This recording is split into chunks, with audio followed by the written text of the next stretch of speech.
Assalamualaikum warahmatullahi wabarakatuh. Perkenalkan, nama saya Sylvia Rahani dengan NIM C1C021147. Di sini saya akan mempresentasikan materi saya, yaitu perhitungan PPh pasal 21 untuk karyawati, pindah tugas, dan upah. Yang pertama, komponen dalam perhitungan PPh pasal 21 untuk karyawan yaitu tunjangan, biaya jabatan, BPJS Ketenagakerjaan, dan BPJS Kesehatan. Terdapat 3 metode yang digunakan dalam perhitungan, yaitu metode net, gross, dan gross up. 1. Metode net. Perhitungan PPh dengan metode net adalah pemotongan pajak yang dilakukan perusahaan di mana perusahaannya telah yang menanggung pajak karyawan tersebut. Artinya, gaji yang diterima karyawan sudah bersih atau tidak termasuk yang akan dipotong pajak penghasilan. Singkatnya, menghitung PPh 21 dengan menggunakan metode net adalah pemotongan pajak di mana perusahaan yang menanggung pajak karyawannya. Contoh dapat dilihat pada layar, yaitu Pak Kelly, seorang lajang yang melamar kerja di PT AAA. Dia mengajukan gaji sebesar 10 juta net dan perusahaan menyetujuinya, sehingga potongan PPh pasal 21 yang dikenakan pada Pak Kelly dari penghitungan jumlah gaji tersebut adalah di luar dari jumlah nominal 10 juta itu. Artinya, PPh 21 dari penghitungan nilai gaji 10 juta ditanggung oleh perusahaan yang mempekerjakan Pak Kelly. Ilustrasi penghitungan metode net, ilustrasi tanpa perhitungan pengurangan dari tunjangan BPJS dan lainnya. Penghitungan metode net, ilustrasi tanpa penghitungan pengurangan dari tunjangan BPJS dan lainnya. Gaji pokok setahun sama dengan 10 juta dikali 12 bulan sama dengan 120 juta. Biaya jabatan setahun sama dengan 5%. Pokok setahun 10 juta dikali 12 bulan sama dengan 120 juta. Biaya jabatan setahun 5% dari gaji 10 juta sama dengan 500.000 sebulan. 500.000 dikali 12 bulan sama dengan 6 juta. Dikurangi penghasilan neto, penghasilan gaji pokok setahun dikurangi biaya jabatan setahun sama dengan penghasilan neto 119 juta. PTKP sebesar 54 juta, penghasilan kena pajak totalnya 65 juta 400.000. PPh 21 terutang 5% dikali 50 juta sama dengan 2.500.000, 15% kali 16 juta 400 sama dengan 2.310.000. PPh 21 terutang setahun dengan 4.810.000. PPh 21 terutang sebulan 4.810.000 dibagi 12 bulan sama dengan 400.833 rupiah. Gaji yang diterima per bulan sama dengan 400.833 rupiah dibayarkan oleh perusahaan dari 10 juta.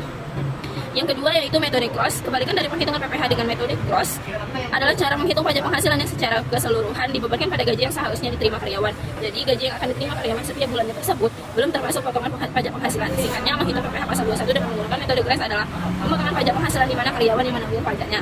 Contoh, Pak masih lajangan melamar kerja di PT BBBB dan perusahaan memberikan gaji sebesar 10 juta gross.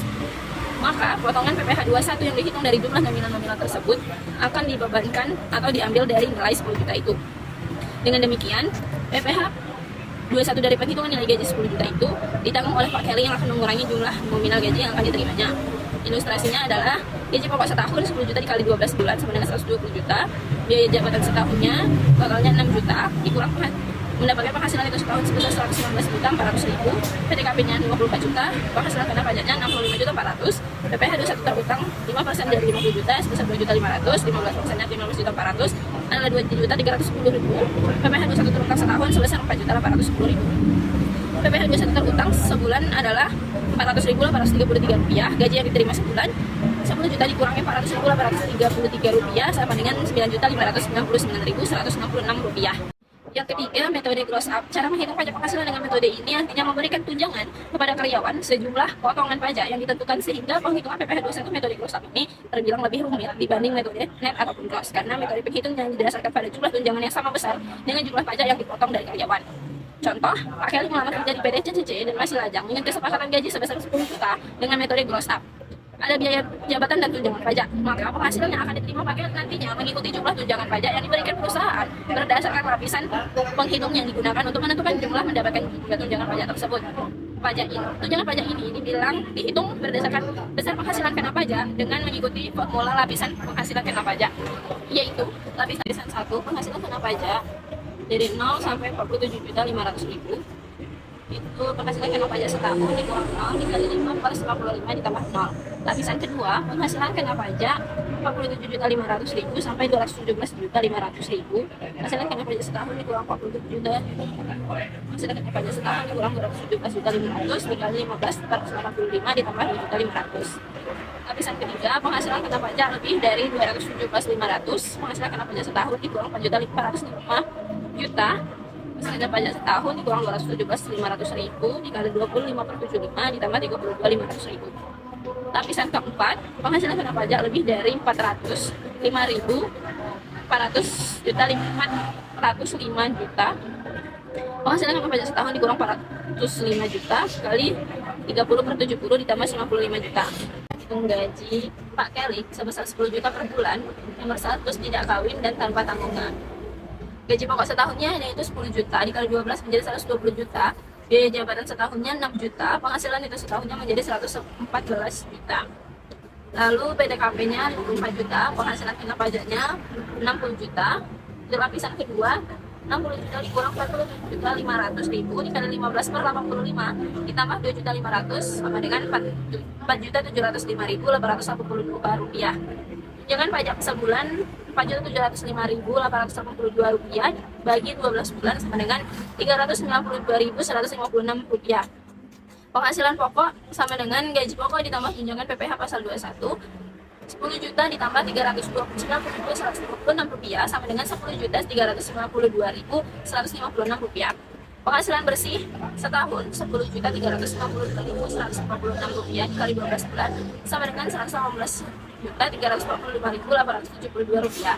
Penghasilan kena pajak sama dengan penghasilan bersih dikurang PTKP 118.345 rupiah 45.872 rupiah dikurang 54 juta sama dengan 64.345.872 rupiah. PPh 21 terutang 5% dikali 50 juta sama dengan 7.500, 15% dikali 14.345.872 rupiah sama dengan 2.151.880 rupiah sama dengan 4.651.880 rupiah.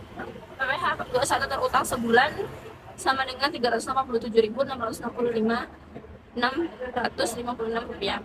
Gaji yang diterima sebesar 9.612.343 rupiah. Cara menghitung PPh pasal 21 untuk pindah tugas. Perhitungan PPh 21 bagi karyawan yang pindah kerja atau pindah tugas terkadang memerlukan ketelitian. Sebenarnya cara menghitungnya itu sama saja seperti penghitungan pajak pada umumnya. Ketentuannya ini tetap mengacu pada penghasilan tahunan. Contohnya, Ina adalah seorang akuntan lajang yang bekerja di sebuah klinik kecantikan ternama dengan gaji yang diperoleh 7 juta setiap bulannya dan membayar iuran pensiun sebesar 2.250.000 pada bulan November 2018. Ina dipindah tugaskan dari kantor Yogyakarta ke Biro Bandung. Berapakah besar PPh pasal 21 yang harus dipotong atau dipungut perusahaan dan perusahaan Ina yang kini bekerja di Bandung? Bukti potong PPh 21 Januari sampai Oktober di Yogyakarta. Gaji 7 juta, biaya jabatan 350.000, iuran pensiun 250.000, total 600.000, penghasilan itu sebulan 6.400.000, penghasilan itu setahun 76.800.000, PTKP 54 juta, penghasilan kena pajak 22.800.000, PPh dalam 1 tahun sebesar 1.140.000, PPh 21 terutang 10 bulan 11.400.000, PPh 21 telah dipotong dan dilunasi di Yogyakarta 11.400.000, PPh pasal belum dipotong nihil.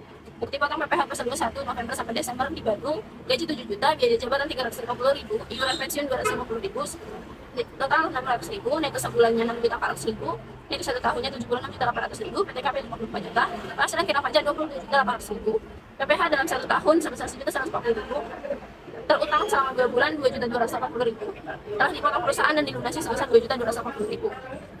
Jadi PPh pasal 21 belum dipotongnya adalah nihil. Umum pajak penghasilan 21 untuk upah atau gaji harian karyawan. Seorang pegawai atau karyawan tidak tetap dan tenaga kerja lepas yang menerima penghasilan kurang dari 450.000 setiap hari, maka tidak dikenakan pemotongan penghasilan. Berdasarkan pasal 12 ayat 3 dalam peraturan 16/PJ/2016 disebutkan bahwa dalam hal pegawai tidak tetap telah memperoleh penghasilan kumulatif dalam 1 bulan kalender melebihi 4.500.000, maka jumlah yang dapat digunakan dari penghasilan bruto adalah sebesar PTKP yang sebenarnya. Maksudnya adalah karyawan tidak tetap yang dibayarkan secara harian, mingguan, satuan, borongan akan mendapatkan PTKP sebagai pengurang penghasilan bruto sepanjang penghasilan kumulatif yang diterima oleh pegawai tidak tetap tersebut dalam 1 bulan kalender telah melebihi 4.500.000. Contoh, rumus penghitungan PPh 21 bagi karyawan tidak tetap yang menerima upah harian, penghasilan harian kumulatif sebulan, tarif dan DPD dapat dilihat pada gambar. Contoh kasusnya yaitu Hidayat, seorang pria lajang bekerja sebagai buruh harian PT Mulia Abadi pada bulan Januari 2019. Rahmat bekerja selama 15 hari dan menerima gaji harian sebesar 550.000. Hitungan berapa besarnya PPh 21 atas gaji harian yang diterima Hidayat. Upah sehari 550.000, upah sehari kurang dari 450.000, besar dari 450.000. PPh 21 5% dikali 100.000 sama dengan 5.000. Pada hari ke-9 kerja, Hidayat setelah menerima penghasilan sebesar 4.950.000 sehingga penghasilan telah melebihi batas pajak 500.000. PPh yang diterima Hidayat pada bulan Januari tersebut dihitung PPh pasal 21 upah 9 hari kerja 9 dikali 550.000 sebesar 4.950.000. PTKP-nya 9, 54 juta dibagi 36 jadi 100.500.000. Penghasilan kena pajaknya 3.450.000. PPh pasal 21 172.500. PPh yang telah dipotong sampai hari ke-8 40.000. PPh 21 terutama pada hari ke-9 172.100. Upah yang diterima Hidayat pada hari ke-9 jumlah sebesar 172.100.000 dipotongkan dari upah harian sebesar 550.000 menjadi 377.900.000. PPh pasal 21 yang dipotong per hari pada hari ke-10 dan seterusnya. Upah harian 550.000, PTKP 150.000, penghasilan kena pajak 400.000, PPh pasal 21 terutang 20.000. Upah yang diterima Hidayat pada hari ke-10 adalah 530.000. Perusahaan sebagai pemberi kerja sekaligus pemotong atau pemungut pajak wajib memahami ketentuan mengenai PPh pasal 21 untuk menghitung gaji harian karyawan. Baiklah, hanya itu yang dapat saya sampaikan. Apabila ada salah kata saya mohon maaf. Assalamualaikum warahmatullahi wabarakatuh.